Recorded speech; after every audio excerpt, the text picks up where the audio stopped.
Welcome to Fire Virgo Tarot. I am a tarot reader and intuitive. Shout out to all my lovely fire Virgos. All right, now Virgo, let's get into it. I decided to grab our black deck today for this reason. You're dealing with somebody here, Virgo, who is wearing a mask.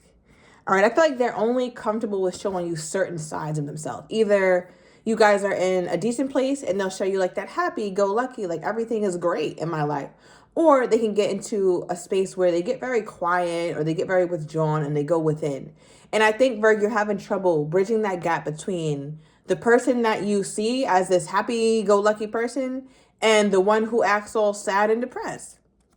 All right, because this card says not showing their true feelings, hiding, personifying, pretending, deluding, and gaslighting. So what's sticking out to me mostly is not showing their true feelings. All right, so when we wear a mask, there's that element of mystery. This person is hiding. Okay, at the bottom of the deck we have, I like you. Romance is blooming. Someone likes you. Fun, flirting, and wanting to date. So obviously whoever this is very smitten by you. I feel like, Virgo, you're very easy to like, obviously. I feel like you're that type of woman or that type of man who you wake up that kind of, I want to say like that old-fashioned love in terms of wanting to write you love notes, or they think about songs and they want to dedicate it to you. Just like the traditional romance. I don't know if this person does it, all right? I think that's far-fetched, especially if they over here wearing this mask. But I think that they feel like that because they're starting to really take a liking to you here, Virgo. All right, so give me more. Give me more on this person's energy toward my Virgo. What do we have here? Oh, wow. Twin flames. Yin yang, zen, complementing each other. A coupling. Okay, Virgo. So here's where things get a bit more spicy. Now, if we're into the whole twin flame thing, most of you guys already know what that means. But for those of you guys who are more not into all that, it could just mean somebody who is very, very in tune with you, right? Like you trigger this person in all the good ways and the not so good ways, which makes sense. Honestly, why they wear a mask, because it's like you make them feel so many emotions, and the only way that they can control how you perceive them is to either act one way or the other. They don't want to show you the whole spectrum of it. I feel like this person gets a little bit insecure or just a little bit nervous for you to see all the emotions that they truly have lying under there. Someone can have a tattoo of like a yin yang. I'm also getting like a Joker, like the Joker character. Also like a mask, obviously like the picture, like the happy or the sad thing. Okay, give me one more. All right, wow, we have addiction, codependent, obsession, possession, controlling, and has a block or restraint. All right, so I feel like your person sometimes could look at love as something that they feel bogged down by. It's stressful, right? Like falling in love is not pretty for this person. It's not cute and it's not fun, which is why I think they use the mask to protect themselves. Masks, they protect our identity. People don't have to see the true us when we're wearing a mask. All right, so let's get a little deeper into this mask of this person. Now, why is this mask here? Why is this person wearing the mask? What is it that they don't want my beautiful Virgo to see? What is it that they don't want Virgo to see? Okay. What is this? Oh, wow. Virgo, Scorpio energy, the death rebirth card. This is a lot. And it's crazy because we're seeing a face, like when that mask comes off, think about it. Like say this mask comes off of this person and you see this. You don't even see a damn face. You're seeing the cosmic energies, right? So I feel like your person is going through something extremely transformative in their life, but because you're in it, right? The death rebirth card is nothing to be played with, especially how we're pulling it. So under that mask, I feel like your person is feeling guided by something. This right here reminds me of being led or guided by your North Star. The North Star never quite moves. It's just something that we move toward. And I feel like with this energy, it's almost like your person is going through some major transformation, maybe even a dark night of the soul, right? Because twin flames can also trigger that in someone. They can trigger extreme change in someone. And that could be something that you're triggering for your person here, Virg. Okay, so tell me more about this death card. The 13th could also be significant for you, Virgo. I'm not sure of which month. Perhaps April. I'm also getting May or February. Six of Cups.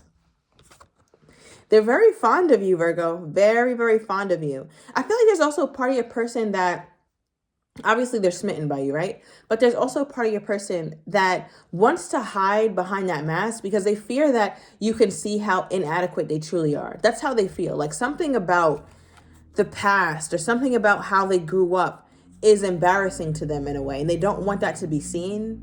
All right, maybe it's like a childhood memory that they still feel or still wear. And it's like, okay, Virgo sees this. I don't know how Virgo will react to this or respond to my very humble beginnings or my very tumultuous past.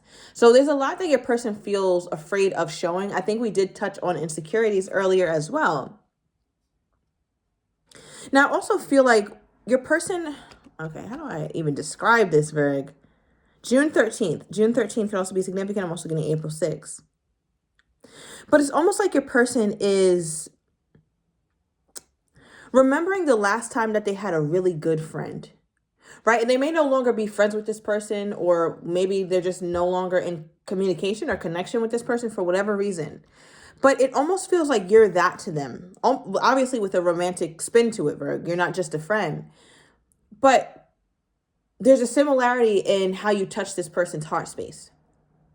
And for them, that has always been something that they don't want anybody to see and that they don't want anybody to touch. So they put a very tough exterior up, or they put a very hard, impenetrable exterior up, something that you cannot get through. And I think for you, Virg, you find that difficult because you want to get through to your person. You notice that there's some sort of wall and you want to break through it. But for your person, it's like, no, I built this very wall for this reason. Because I don't want to be hurt again. I don't want to be hurt by loss, or I don't want to be hurt by fear, or remembering that I had someone in my past that I loved so much and I'm no longer in communication with them. And it doesn't even have to be a romantic partner. It could be like a childhood friend is what I'm getting. A really good childhood friend. Maybe it's a romantic partner, but to me, it's just coming off as a really, really good friend here, Virg.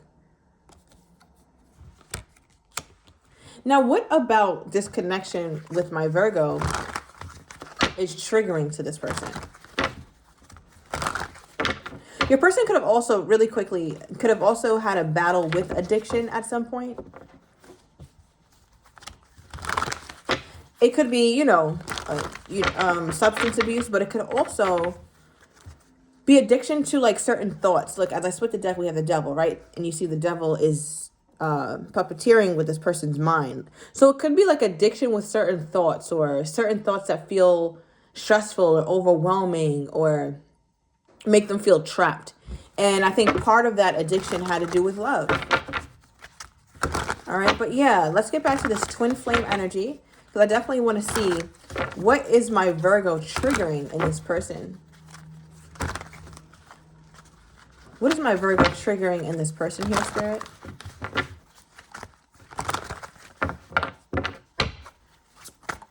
Ooh. Temperance. Sagittarius energy. Now, this is a very divine kind of card. It could be a divine intervention, but Temperance also talks about the need for balance, which is interesting because the twin flame card does represent balance. All right, so not only do you trigger their great side, or you trigger them to want to be better, but you also trigger the side of them that has insecurities or fears. And I feel like, Virg, excuse me, for the first time in a long time, you're making them realize, like, damn, my life, I really have to balance it out. Sometimes I'm overly focused on certain things and I need to stop doing that, or I need to have better work-life balance. I need to prioritize love. I need to prioritize my health, my well-being, and not allowing my traumas from my past to affect me. So I feel like, Virgo, your presence in this person's life made them realize how imbalanced their life usually is. And they need to like kind of pump the brakes. I feel like your person's also they can sometimes be overly worried or trying to hurry a process along. So I don't know if it's something they're working on, something that they're trying to aspire towards, something they're trying to get better at. But I do feel like sometimes your person could feel rushed. All right. And obviously we hear those sirens, right? So it makes me feel like there's some sort of urgency behind this person that they don't necessarily have to have, Virg, right? Like they can be calm. They can calm down. They don't always have to be so worried about how something's going to happen or when it's going to happen. And I feel like your person has that control aspect to them. And one thing about love, and we all know this, is love is not something you can control. Love is something you just have to surrender to and let it do its thing and see where it takes you. Because I feel like your person, that's why they put so much effort toward not being able to, in some ways, be susceptible to love. But there's also that part of them that's like, well, this is coming around with me and the Virgo. Like, the Virgos come into my life. So it makes the most sense for me to try my best to allow the situation and really surrender to this because they understand the divinity of it. Clarify Temperance.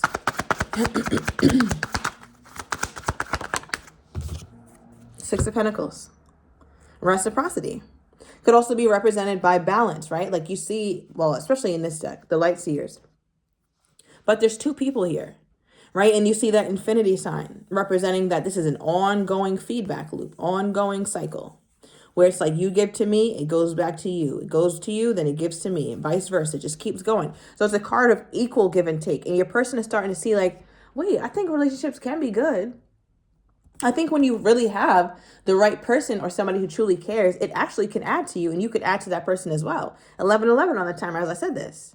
So there's definitely a part of your person that's just like, okay, this connection is something that maybe I should invest in a little bit more. But I feel like you might be underwhelmed, Virg, by this person's efforts because you feel like you want so much more. You feel like you want so much more. And I feel like your person is being quiet, all right, especially with the High Priestess here, Pisces energy. I feel like they're being quiet about what they can and can't give. They're not, I don't think they're really telling you like, hey, Virg, I'm going to text you at this time, or hey, Virg, let's do this at this time or whatever. They're not announcing anything. It's like when they do it, they do it. And when they're not doing it, they're not going to tell you that they're about to do it. This is the kind of person that they just move on their own accord, but they move when they feel guided to and they're genuine about it. They're not going to do it just for the hell of it. Okay. So clarify this addiction card. It feels like a love addiction though. Tell me about this when it comes to Virgo's person.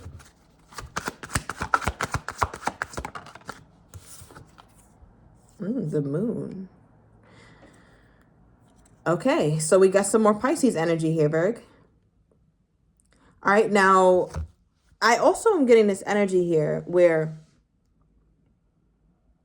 your person is definitely about love. All right, let's just start there. That's very clear to me in this reading that they sometimes could find love addicting, which is why they're scared of it, right? Because they can get very clingy, very possessive, not in a super toxic way, but just from insecurities, right? We did start off this reading saying that your person does have some very deep insecurities.